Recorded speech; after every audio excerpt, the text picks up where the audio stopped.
Senatrice Gerba. Senator Gerba. Thank you, Madam Speaker. Colleagues, when I arrived in Canada in 1986, I knew very early on that the entrepreneurial path would be what I'd choose.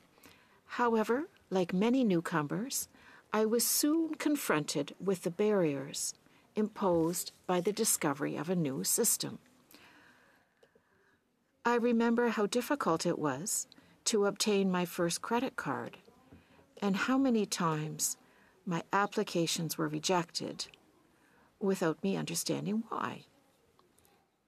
I later learned that this was because my social insurance number began with 9 back then, and that this meant I was considered a visitor. In the absence of a credit card, I had no credit history. I found myself, therefore, caught in a vicious circle that was hard to break. Moreover, I did not know that once I had a credit history, I would have to take care of it in order to have a better credit rating. I also remember seeing my management skills challenged. A potential lender once asked me, "Ms. Gerba, have you ever managed that kind of money?" To these barriers are sometimes added issues of discrimination.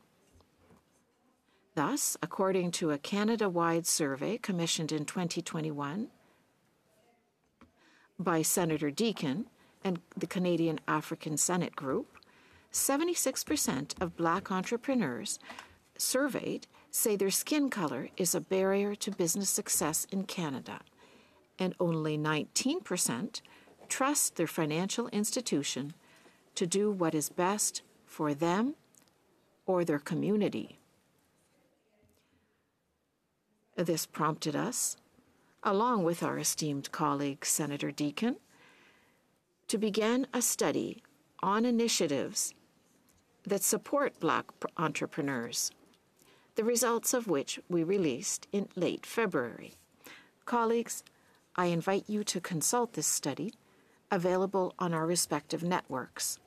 It makes 10 recommendations and shows that it is necessary to act forcefully and boldly to ensure that Black entrepreneurs have the same opportunities as others to prosper and succeed in our society. Thank you.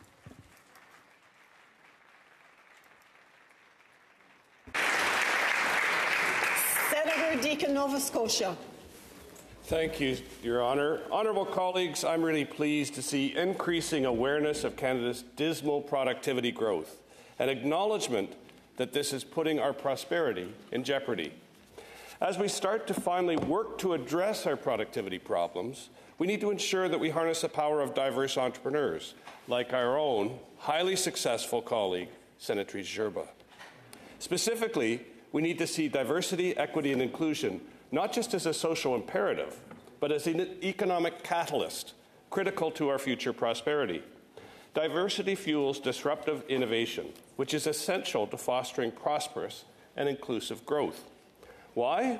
Because when we favor homogeneity over diversity, we choose to look at the same old problems the same old way. Canada can no longer afford to miss out on the benefits of economic and social innovations that Black and diverse entrepreneurs have to offer. We have one of the most diverse populations in the world, yet this global advantage is profoundly underutilized when we reinforce the status quo through our actions. This is why Senatrice Gerba and I chose to examine the progress being achieved by Black entrepreneurs in Canada and to report on our findings. Importantly, our interviews with financial institutions found a rapidly growing awareness of the barriers facing Black entrepreneurs who want to finance their business growth. We were inspired by the creative approaches that many financial institutions are demonstrating when they work with Black entrepreneurs looking to expand their domestic and global businesses. We encourage you to read the report available on my website in English or French. Colleagues, homogeneity stifles creativity and innovation. Diversity achieves the opposite.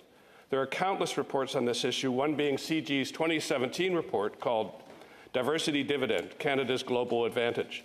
CG found that ethnocultural diversity increases businesses' revenue and productivity growth. Yet in Canada, 3/4 of our venture capital comes from the U.S., where 58% of VC investors are white men, and they control a staggering 93% of venture capital funds. Too often, this sort of structural bias means that our non-inclusive status quo is perpetuated. We need to keep searching for ways to help Black and diverse entrepreneurs creatively solve local and global problems. Their innovations transcend national boundaries, reaching previously untapped or ignored international markets and consumers.